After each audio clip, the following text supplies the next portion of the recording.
My name is Gary Eseltine and I'm a serving detective constable in the United Kingdom. I've been a police officer now for over 22 years.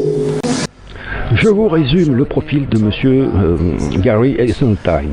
C'est un policier anglais qui est en service depuis 23 ans. Il est depuis un certain temps inspecteur de police spécialisé dans les enquêtes difficiles. Donc il a une formation poussée dans la psychologie humaine et les méthodes d'investigation. Quand il avait 15 ans, il a été lui-même témoin d'un ovni passant au-dessus de sa maison. Il a développé un intérêt particulier pour la question des ovnis. Et durant sa carrière de policier, il a eu l'idée originale de créer une base de données nouvelle et inédite qui recueillerait les témoignages de policiers en service qui auraient été témoins d'un phénomène ovni. Il prend aussi en compte les témoignages de ces policiers même s'ils ne sont pas en service, car il considère que un policier garde toujours le même état d'esprit, la même manière factuelle et chronologique de raconter les événements.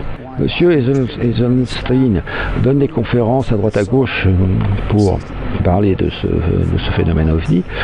Il donc s'appuie sur des témoignages de personnes autres que les policiers, et qui sont aussi des personnes de confiance, les pilotes, les militaires, les contrôleurs aériens, personnel au sol, des aéroports.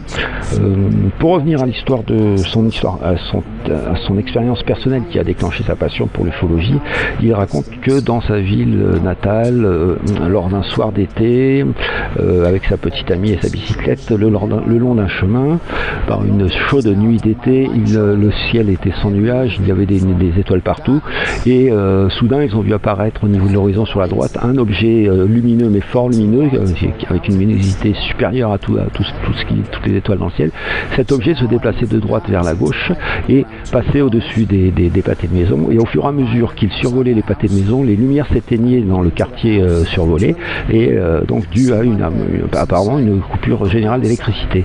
Et donc il a vite raccompagné sa copine chez lui dans la maison qui était proche, parce qu'elle était effrayée, et lui-même avec son vélo a vite rejoint la maison de ses parents, et a pu constater au fil de son parcours que effectivement l'objet survolait des zones, et à chaque fois une coupure d'électricité affectait le quartier, plongeant le quartier dans le noir.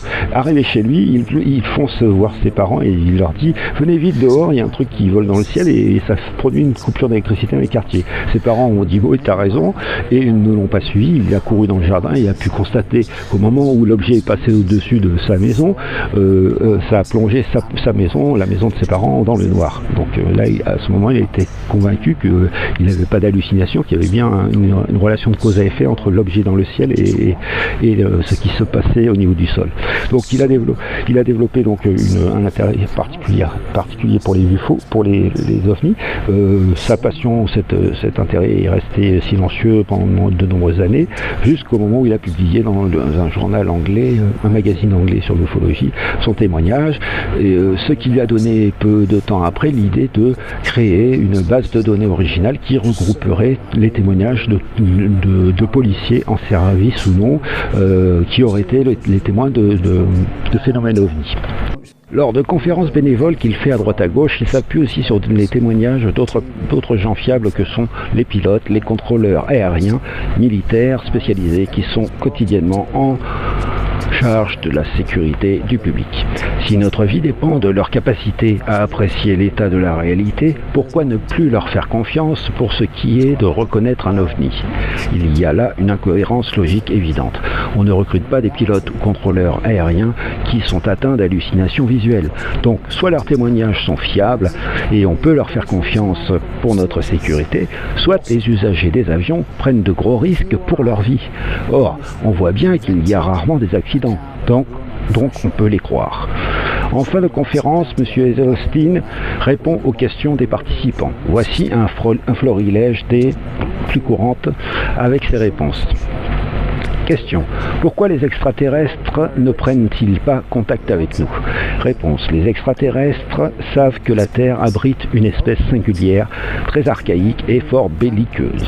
Ils viennent donc régulièrement nous observer comme une curiosité scientifique et essaient de ne pas nous perturber comme nous pourrions le faire nous-mêmes en plongeant au milieu des récifs coralliens des îles pour observer quelques poissons rares dans leur habitat. L'éthique scientifique veut qu'on tente de passer inaperçu afin d'améliorer l'observation.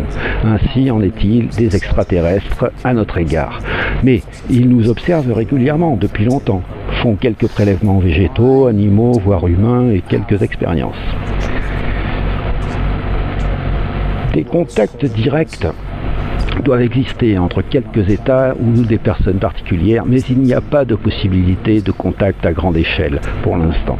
La différence de niveau d'évolution est telle que cela crée une quasi-impossibilité de rencontre ou d'échange. N'oublions pas que nous avons affaire à des civilisations pouvant avoir 1 million d'années d'avance sur nous. Nous n'avons absolument rien à leur rapporter et ils voient bien que nous sommes bien trop vicieux pour qu'ils partagent leur savoir-faire et leurs connaissances théoriques avec nous. Nous sommes de sales bestioles velues, grégaires, violentes, obsédées sexuelles, alcoolisées, se nourrissant de chair animale. Autant dire que chez eux, les reportages montrant des êtres humains doivent être interdits aux mineurs et classés parmi les films d'horreur. Question. Pourquoi les médias étouffent-ils l'affaire OVNI ?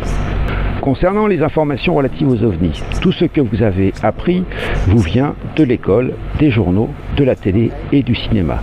Malheureusement, les médias ne souhaitent pas faire la promotion de la réalité des ovnis à cause des enjeux de pouvoir et d'argent qu'il y a derrière.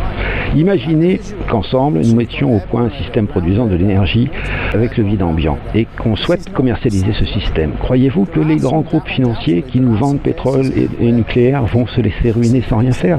Ils vont tenter de nous acheter. Ils vont nous proposer chacun $5 000, vont nous faire signer un papier et vont nous dire « Allez, c'est bon, on ne parle plus de votre invention ».